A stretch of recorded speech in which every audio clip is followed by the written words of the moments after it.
하나님은 사랑이십니다. 5월 1, 2, 3일 저녁 7시 새나라 부흥회에 여러분들을 초대합니다. 새나라 부흥회는 3년의 역사가 있습니다. 2022년 매월 1, 2, 3일 1년 동안 아브라함의 3일길 부흥회를 했습니다. 아브라함의 3일길 부흥회는 뭐냐면요, 아브라함이 자기 아들 이삭과 함께 모리아 산으로 올라가서 자기 아들을 하나님께 바치는 그 길이 3일길이었습니다. 그래서 그 3일길 부흥회를 2022년도 1월부터 12월까지 했습니다. 매월 1, 2, 3일 저녁 7시에 아브라함의 3일길 부흥회를 했습니다. 그 3일길 부흥회 한 건 뭐냐면은, 우리 인생은 언젠가 한 번은 결단할 때가 있다는 거죠. 가장 중요한 게 무엇인가, 가장 중요한 게 무엇인가를 결단해야 될 때가 있다는 것입니다. 아브라함에게 있어서 자기 아들 이삭은 자기 생명보다 귀한 존재입니다. 근데 그 아들을 하나님께 드리라 그럴 때 아브라함은 3일길을 걸어서 하나님이 말씀하셨던 모리아산 꼭대기에 올라가서 그곳에서 아들을 바치라 그럴 때 하나님 아버지께서 그 아브라함의 마음을 받으셨습니다. 왜냐? 하나님 아버지도 아들을 이 땅에 희생제물로 보내려고 결심하고 계셨기 때문에, 과연 하나님 아버지가 아들을 이 땅에 화목제물로 보내려고 하는 그 화목제물의 역사가 사람들에게 받아질 것인가 라고 하는 테스트가 바로 아브라함의 3일길입니다. 그래서 아브라함은 자기 아들을 바치는 결단을 내려서 자기 아들 이삭을 결박하고 칼로 찌르려고 그럴 때 하나님께서 아브라함아, 아브라함아, 너는 정말 나를 사랑하는구나, 네가 나를 사랑하는 줄 이제야 알았다, 그러면서 어린 양을 준비해서 어린 양을 바치게 했습니다. 무슨 말입니까? 하나님 아버지가 아들을 이 땅에 메시아로 보내려고 했던 그 마음과 아브라함이 자기 아들을 하나님께 바치려고 하는 그 마음이 아버지 하나님과 아브라함 사이에 통한 거예요. 무슨 말입니까? 하나님은 인생을 마음을 다하고 성품을 다하고 뜻을 다하여 하나님은 우리를 사랑해 주셨고, 아브라함도 마음을 다하고 성품을 다하고 힘을 다하고 목숨을 다하여 하나님을 사랑한 거예요. 그래서 하나님은 인간을 사랑하고 인간이 하나님을 사랑하는 것이 마주친 지점이 모리아산의 꼭대기입니다. 그래서 아브라함은 그곳에서 여호와 이레 예비하신 하나님 만났습니다. 하나님의 사랑을 만났습니다. 그래서 아브라함은 그 모리아산 꼭대기 이후에 그의 인생이 완전히 달라진 거예요. 아브라함은 그 이후로 죽은 자를 살리신 하나님을 믿었습니다. 그래서 사도 바울은 아브라함의 신앙을 창조주 하나님을 믿는 신앙을 앞세운 것이 아니고 죽은 자를 살리는 하나님, 그리고 없는 것을 있게 하시는 창조주 하나님, 이렇게 부활 신앙을 앞세워서 아브라함의 신앙을 말하고 있습니다. 히브리서의 믿음장에도 나온 것처럼 아브라함은 죽은 자를 살리시는 하나님을 믿은 거예요. 그래서 아브라함은 끝까지 아들 이삭을 사랑하시는 하나님을 끝까지 믿은 겁니다. 그 믿음의 역사가 아브라함의 3일길의 결론입니다. 그것을 1년 동안 매월 1, 2, 3일 아브라함의 3일길 집회를 했습니다. 그리고 1년이 끝날 때 이제 2023년도에는 아브라함의 3일길의 결론이 뭐냐? 우리는 그리스도 예수 안에서 새로운 피조물이다. 이제 이전 것을 지나갔으니 보라 새 것이 되었도다. 이제 우리는 새 사람이다. 하늘의 시민권자로서 이 땅에 나그네로 살지만 뜻깊게 살아가는 그렇게 새 사람이다.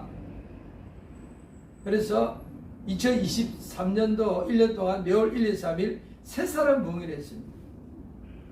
우리는 새 마음을 가지고 새 사람을 가지고 세상에 섞이는 사람이 아니라 하나님 사랑, 이웃 사랑을 세상에 펼치는 새 사람으로 우리가 살 수 있다, 이렇게 외치고 1년간 부흥회를 했습니다.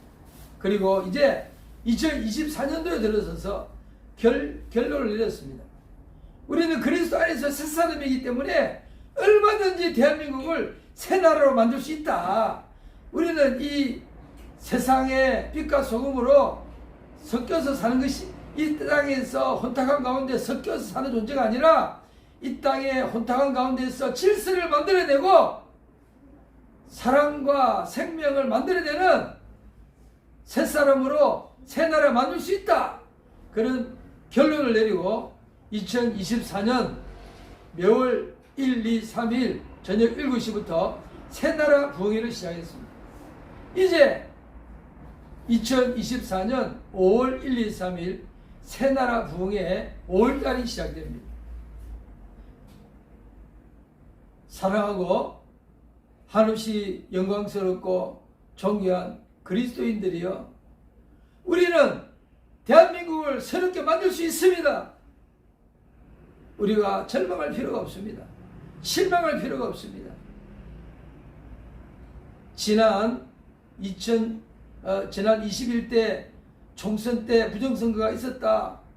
그래도 아무리 외쳐도 대한민국은 변하지 않더라. 또 22대 4.10 총선 아무리 외쳐도 여전히 부정선거 있다. 그러나 대한민국은 공산화되지 않습니다. 대한민국은 그리스도인들이 있습니다. 그리스도인들이 일어나서 연합해서 대한민국을 새롭게 일으킬 수가 있습니다. 여러분을 5월 1, 2, 3일 새나라 부흥회에 초대합니다. 우리는 여러분을 초대합니다. 그리고 우리가 이렇게 외쳐야 됩니다.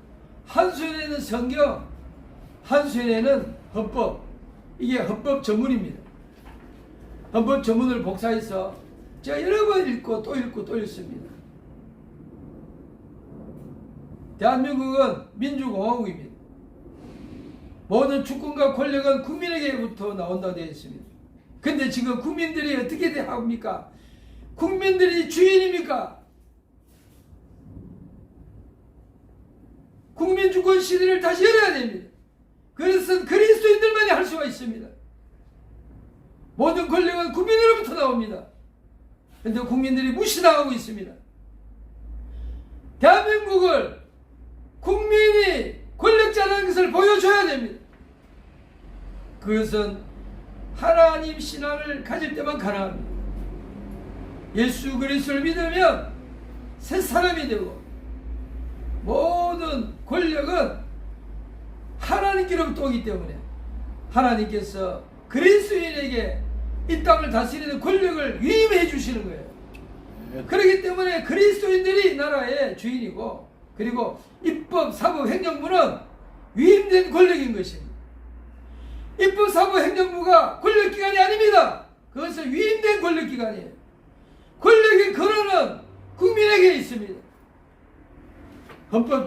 헌법에 그렇게 가르치고 있지 않습니까?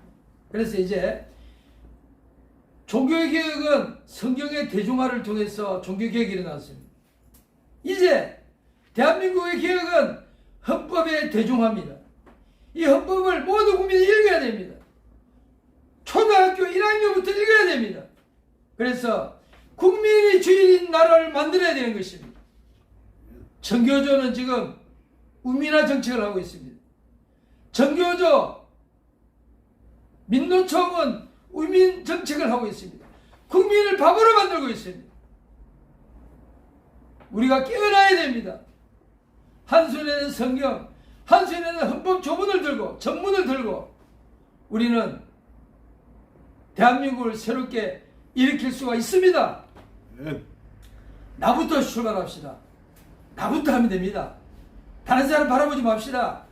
윤석열 대통령한테 의지하지 마세요.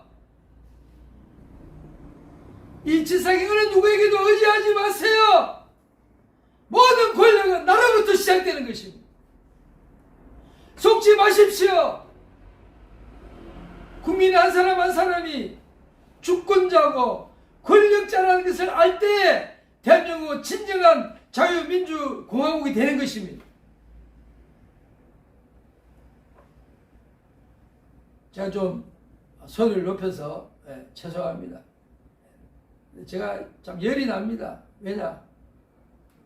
조선 500년 동안 누가 왕입니까? 한 사람, 조선 왕실이 왕이다 보니까 500년 DNA가 아직도 남아 있어가지고 자기가 왕인 줄 모릅니다. 왕은 왕이지만 한술의 성경을 가지고 있어요. 왜입니까? 성기는 왕 아닙니까? 성기는 왕. 성기면서도 주권자인 이 신비를 그리스도인만이 가지고 있습니다. 그리스도인들이요, 깨어나시기 바랍니다. 그리고 정광훈 목사님한테 제가 말씀드리고 부탁드리고 싶습니다. 더 이상 당신이 광화문에 나와서 선지자라고 말하지 마세요. 당신은 국민의 한 사람으로 나오기 바랍니다. 그래야 대한민국이 자유민주국가가 되는 거예요. 정광훈 목사님 정신 차리세요. 나는 이 자리에 국민의 한 사람으로 나왔다, 이렇게 외치기 바랍니다. 그래야 대한민국은 자유민주국가로 가는 거예요. 그리고 많은 사람들이 당신을 지지할 것입니다. 저는 5월 1일 3일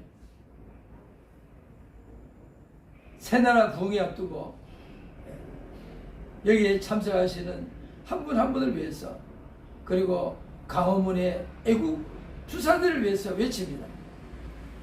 한 손에 성경, 한 손에 헌법 전문 성경의 대중화를 외친 것처럼 헌법의 대중화를 통해서 대한민국 국민을 겸응하고 깨워야 됩니다. 감사합니다. 김영일 목사입니다. 여러분을 환영합니다.